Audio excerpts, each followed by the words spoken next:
Oras Elektra og ikke kan finde noget på nettet, har jeg valgt at filme det, vi har lavet, så andre kan se det. Det er jo irriterende, at hver andet år, så skal man skifte sit Oras Elektra ud. Det er super dyrt.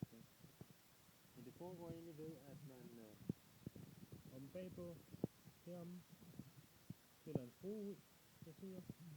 Så piller man det lille varmehåndtag ud. Det sidder her. Det hiver man bare lige af. Inde bag ved det sidder der en skrue. Det kan man dreje lige til at løsne. Pille ud. Trækker man den ud.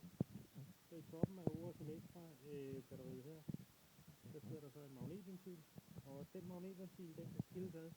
Toppen her, så kan pilles af, så kommer man ind til en blød membran.